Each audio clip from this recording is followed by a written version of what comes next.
une personne qui devait se marier. Au moment de faire échange, une histoire réelle, hein? Ça s'est passé chez nos frères anglophones, en Afrique. Au moment où les gars devaient faire échange de consentement, où on dit oui, oui.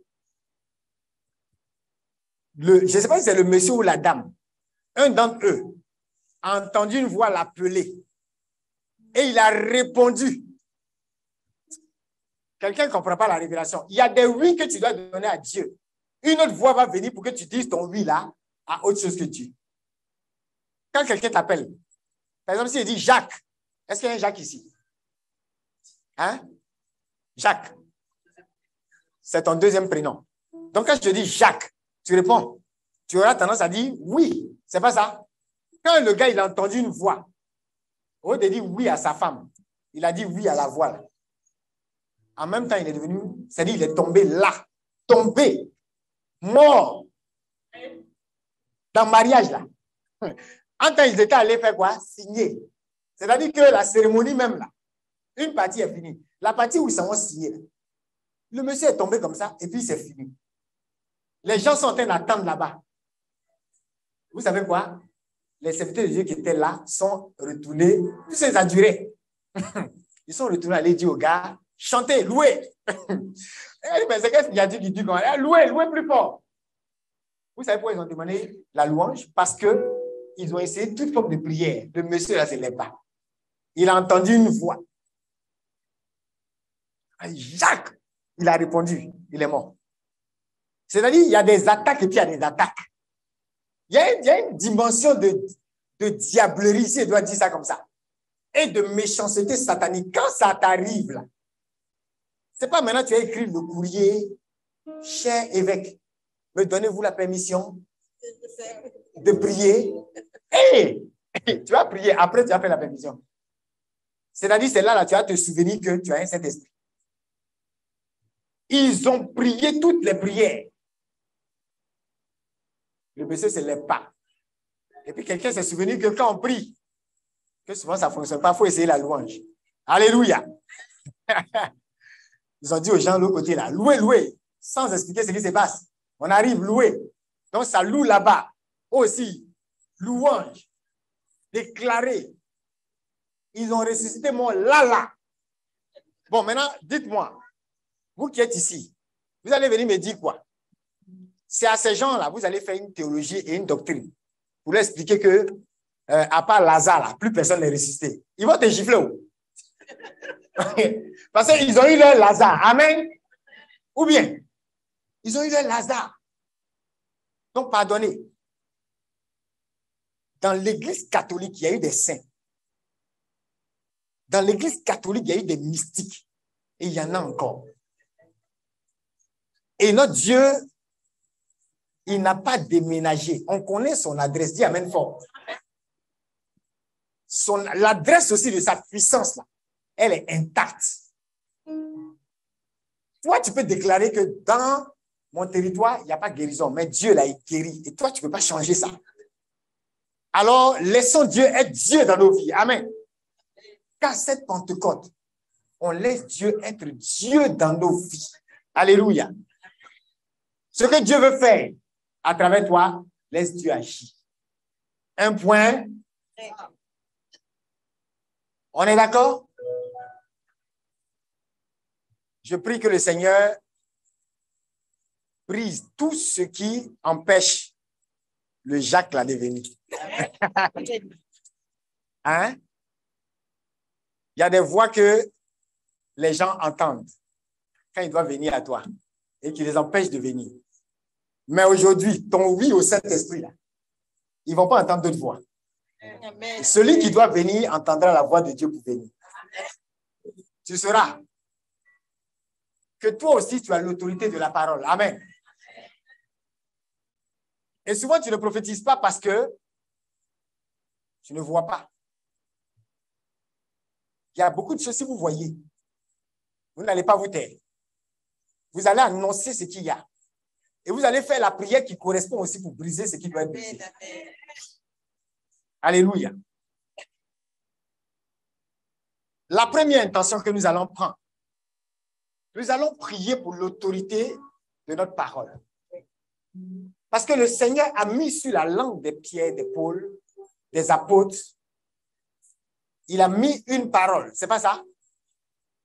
On a dit que quand Jésus a reçu l'Esprit après son baptême, il s'est mis dans la synagogue, il a ouvert, il a proclamé l'Esprit de l'Éternel est sur moi, car il m'a oint pour proclamer une bonne nouvelle, ainsi de suite. Il a lu cette parole d'Ésaïe 61 et il a dit aujourd'hui, cette parole s'accomplit.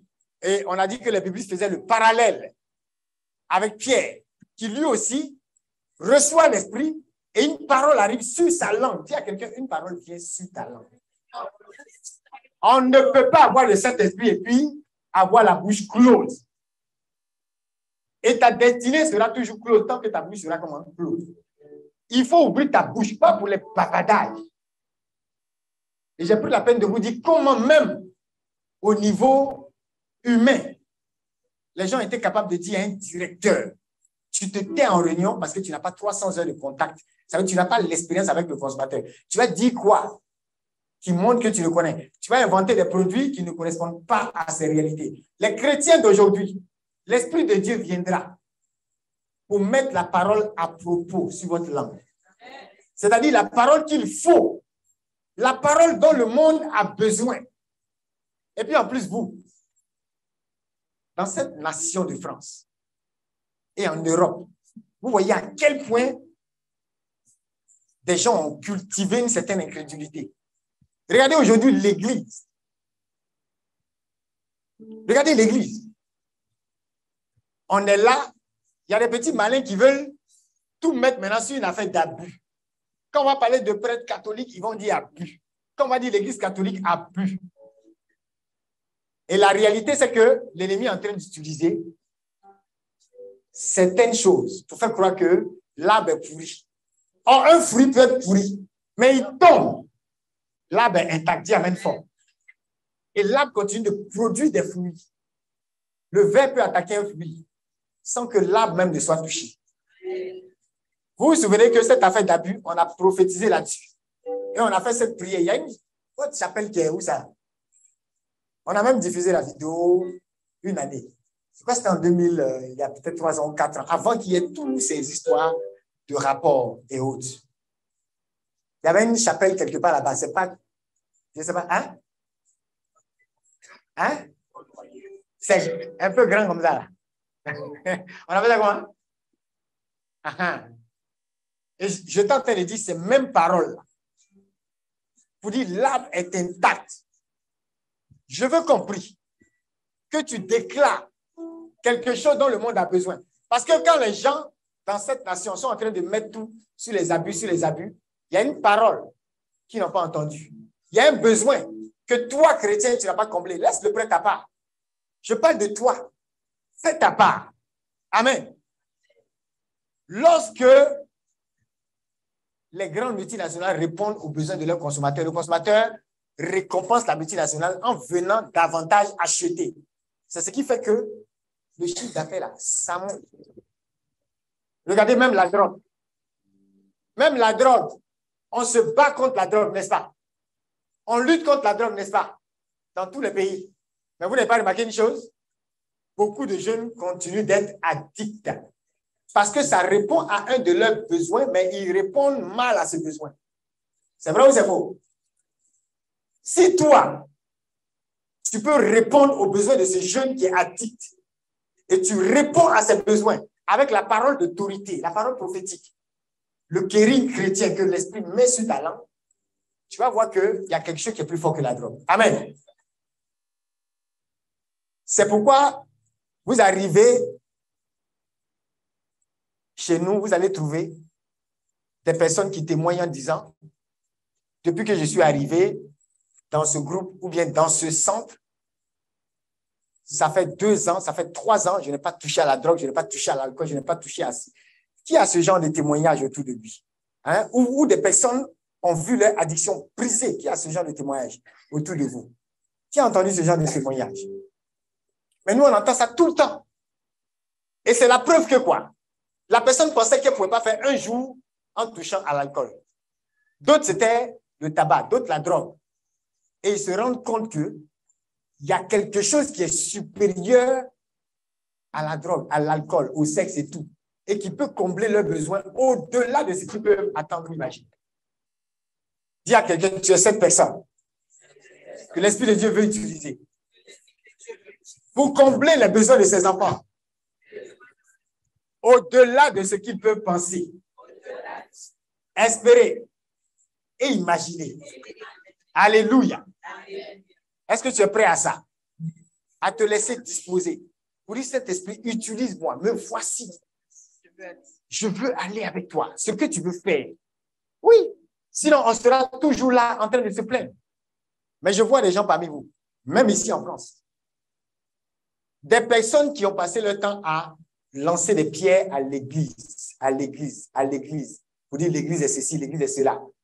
Lorsque vous serez en train de combler le besoin de leurs âmes par l'Esprit de Dieu en vous, vous allez voir leur discours se renverser. Vous allez voir le discours changer. Donc, Amen, montre que tu comprends pas de quoi il s'agit.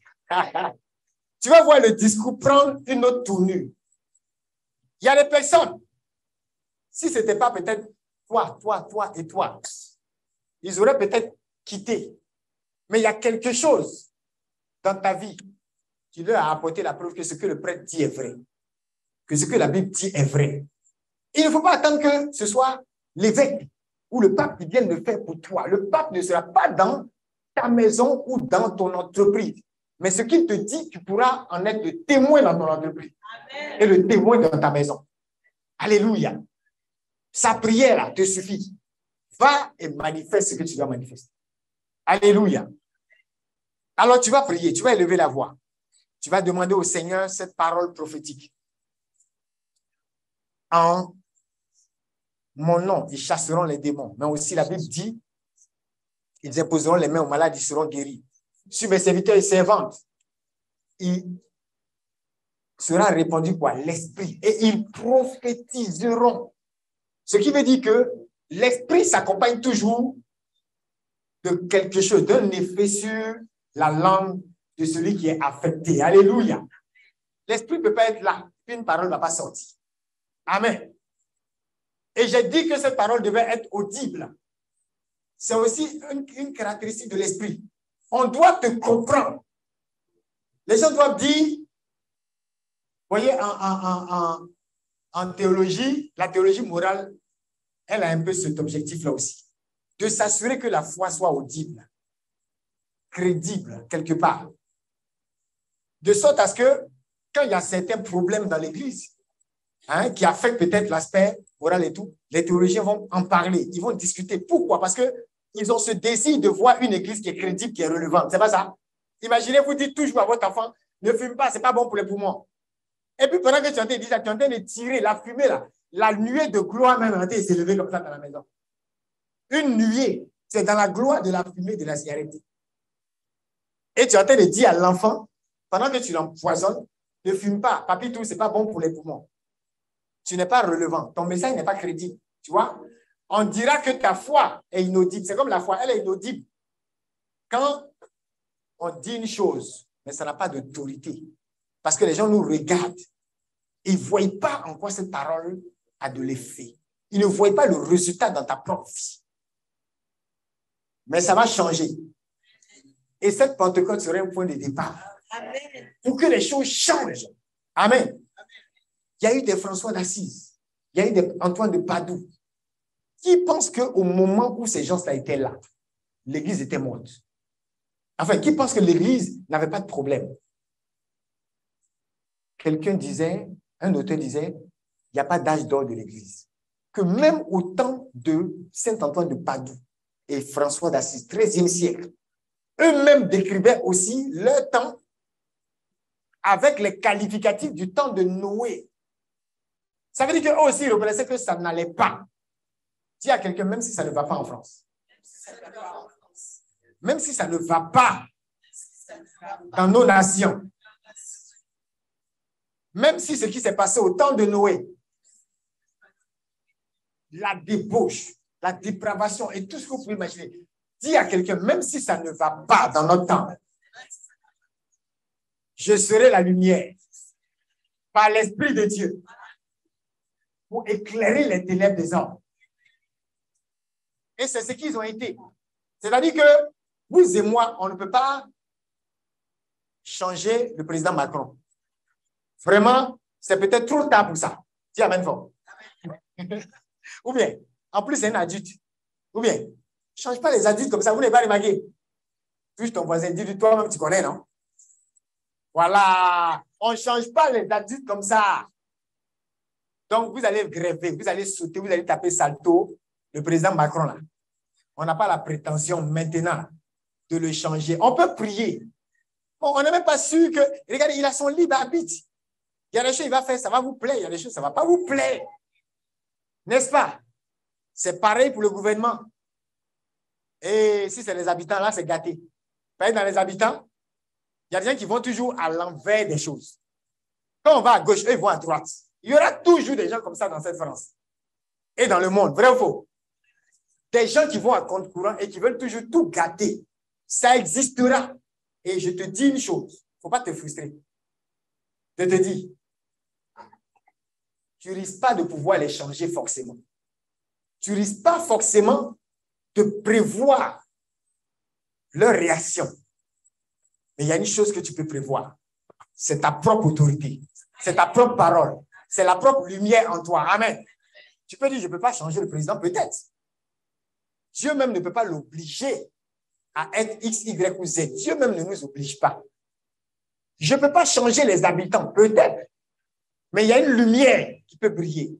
Alléluia. Et je dis, le soleil là, on dit il se lève et puis il se couche, non? S'il ne se couchait pas, qu'est-ce qui allait se passer? Qu'est-ce qui allait se passer si le soleil ne se couchait pas? On allait être dans le jour en permanence. Ça va être la réalité après cette Pentecôte. C'est pourquoi il y a toujours cette histoire de la cité des ténèbres. Vous ne connaissez pas l'histoire? Où on dit le soleil a eu un camarade qui lui a dit allons visiter la cité des ténèbres. Et quand ils sont arrivés, le soleil s'est plaint. Le soleil dit mais depuis 3 mois, je suis là. Où est ta cité des ténèbres dont tu as parlé? Qui sait ce qui s'est passé? Qui sait ce qui s'est passé? Qu'est-ce qui s'est passé? Hein? Mais tant que toi, soleil, tu es là, tu ne peux pas avoir les cités des ténèbres. Alléluia. La cité des ténèbres devient automatiquement la cité des lumières. Parce que, c'est-à-dire que ta présence en tant que soleil de justice, en tant que fils du soleil des nations, en tant que Christ, c'est-à-dire tu représentes le Christ ressuscité, il est le soleil des nations, nous dit la Bible. Ta présence en tant que soleil, ça fait changer d'adresse à toute une cité des ténèbres. En fait, ça fait que la cité des ténèbres même n'existe. C'est pourquoi on dit de la lumière qu'elle a une domination instantanée sur les ténèbres. Dis à ton voisin, ça serait instantané. Et puis dis à ton voisin, une domination complète. Quand le soleil se lève, il n'y a pas de débat. Tu comprends, non? Il fait jour automatiquement, on peut se voir. C'est pourquoi, lorsqu'on allume l'interrupteur, il n'y a pas de bataille. Tu n'entends pas guinguin comme dans les films. Et puis, il y a une partie des ténèbres qui dit, attends, moi, il est resté, attends, je vais combattre. Non, il n'y a pas de combat. Quand on allume ça, s'il y a quelqu'un, c'est instantané. C'est-à-dire que les ténèbres disparaissent. Ta présence va faire décamper le camp ennemi. Ta présence va faire décamper le camp ennemi. Alléluia. Tu ne diras pas non, il y a un camp ennemi et puis il y a nous. La dimension où on opère comme le soleil de justice. Là. Quand tu arrives, même le camp ennemi, là, il devient camp de justice. Ah! Est-ce que tu comprends ça? C'est-à-dire c'est un remplacement. Et tant qu'il n'y a pas ça, notre monde va aller de mal en pire. Parce qu'on aura quelques chrétiens qui se débattent. Et puis on a beaucoup de gens dans le camp ennemi qui s'agitent plus fort même souvent que ces chrétiens. Et on a comme le sentiment à des moments donnés que les ténèbres dominent. Ce qui est impensable. Même scientifiquement, ça n'a pas de sens. Quand la lumière est là, les ténèbres font quoi? Ils disparaissent. On dit à quelqu'un, ça sera ton témoignage. Alors élève la voix et prophétise cela. Par l'esprit que tu as reçu. Déclare cela.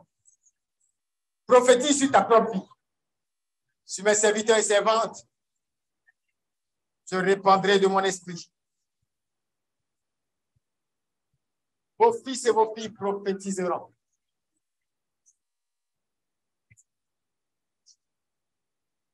Vos fils et vos filles prophétiseront.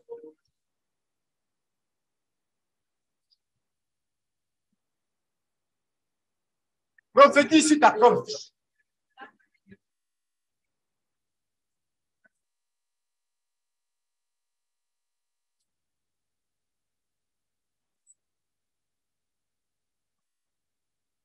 Déclare que ta présence fera disparaître par l'Esprit de Dieu les œuvres de l'ennemi. Non pas dans un combat déséquilibré. Tu pars avec l'avantage d'installer le règne de l'Esprit avec une domination complète sur les ténèbres et une domination instantanée. Ce que tu vas manifester ne perdra pas le temps au monde. Je veux déclarer que le Saint-Esprit touche ta langue. Il affecte ta langue. De sorte à ce que la parole prophétique qui doit affecter ta génération soit maintenant en mouvement. Tu ne seras pas de cette génération de personnes qui parlent sans que quelque chose ne se produise. Ta parole, comme dans le verbe original, va porter du dynamisme. Ta parole sera même en fait synonyme d'action. En hébreu, c'est comme ça. C'est pourquoi quand Dieu parle, il agit. Ta parole va produire ce qu'elle déclare. C'est aussi le signe que Dieu t'a fait confiance en s'investissant lui-même en toi au point de faire de toi quelqu'un qui peut parler comme il parle. Sinon, être son porte-parole, c'est ça aussi être prophète, n'est-ce pas? Alors, je vais annoncer que tu deviens ce porte-parole que l'Esprit de Dieu lui-même s'est choisi. Il parle au travers de toi et il agit avec efficacité pour transformer ta génération. Nous allons prier pour une intention. J'ai fait ce songe-là il y a quelques jours en Pologne et j'ai vu une scène un peu étrange. Comme un immeuble où des personnes, une assemblée, des gens étaient là en train de s'apprêter à prendre un repas. En face, il y avait comme un poteau électrique. Écoute-moi bien. Le poteau a commencé à prendre feu depuis le bas. Et ça montait progressivement, le feu montait. Et à un moment donné, là où les gens s'apprêtaient à manger, il y a quelqu'un qui a averti. Dis à quelqu'un, soit le prophète de ta génération. Pour dire, ce feu qui est en train de monter là, va bientôt atteindre le sommet. Là où il y a les fils, vous voyez les poteaux électriques là. Et donc, si ça atteint, ça sera l'explosion. Dans ce genre de conditions, vous continuez de manger? Est-ce que vous continuez de manger? Et au moment où la personne a dit ça, ça n'a pas fait 2 minutes de feu qui avançait progressivement et allait plus rapidement. Et ça commençait à atteindre le sommet. Au même moment, il y avait comme beaucoup de nuages. Donc, là où on s'attendait à une explosion et à se retrouver détruit dans ce feu, il y a eu comme un orage. Dis amen très fort. Une grande pluie s'est abattue et au lieu de se retrouver dans le feu, on s'est retrouvé dans l'eau. Je veux dire à quelqu'un, l'Esprit de Dieu va créer un revirement au travers de ta vie. Un revirement qui sera profitable à ta génération. Et toi, tu dois accepter d'être le prophète. On t'a baptisé prêtre, prophète et roi. Ce n'est pas une vue de l'esprit. Ce ne sont pas des mots en l'air. Ce sont des paroles qui ont leur répondant. Je me rappelais, en 2011, j'avais fait un son similaire où je voyais comme un serpent entrer dans une cour. Et le Seigneur est en train de dire, quand tu vois un serpent entrer dans la cour, même si tu ne peux pas tuer le serpent, même si tu n'as pas d'audace pour le faire, tu fais quoi? Et c'est là où vous voyez la méchanceté de certains chrétiens qui peuvent voir le serpent entrer dans la cour. Ils savent ce que le serpent va faire, mais ils ne sont pas capables d'avertir. Ce n'est pas une affaire de dire à quelqu'un simplement quelle est son adresse ou de donner un certain nombre de détails. Dieu le fait et Dieu le fera pour vous. Amen. Mais la parole prophétique va au-delà. Elle nous donne un rôle de guetteur. Amen. Ça veut dire qu'on ne reçoit pas l'esprit de Pentecôte juste pour parler en langue. Et puis nos frères et nos sœurs restent dans le danger. Où sont les guetteurs? Amen. Où sont les sentinelles? Où sont ceux qui sont supposés avec? Où sont, regardez même aujourd'hui, il y a une génération de prophètes, ils sont capables de voir qu'il y a un serpent sur la tête de ma soeur qui est là-bas, mais ils ne sont pas capables d'enlever le serpent. On est quel prophète? Sans puissance, sans autorité. Or, quand le Seigneur te montre, il te montre avec la capacité d'être une solution. Dis amen fort. C'est pourquoi tu ne dois pas toi-même être un faux prophète dans ta propre famille, où tu te lèves, ah maman, j'ai fait un songe, ou bien tonton, j'ai fait un songe, j'ai vu tant, et puis tu n'es pas capable de créer un renversement. Où est ton rôle prophétique? Si Dieu t'a averti pour faire échouer le plan de l'ennemi, pourquoi, demande à ton voisin, pourquoi tu n'es pas capable de briser ce plan? Si la raison c'était de sauver ta famille, pourquoi ce que tu as vu, tu ne peux pas être une solution par rapport à ça? Amen. Dis à ton voisin, c'est ça aussi la Pentecôte. Alors, je veux que quelqu'un élève la voix et prie.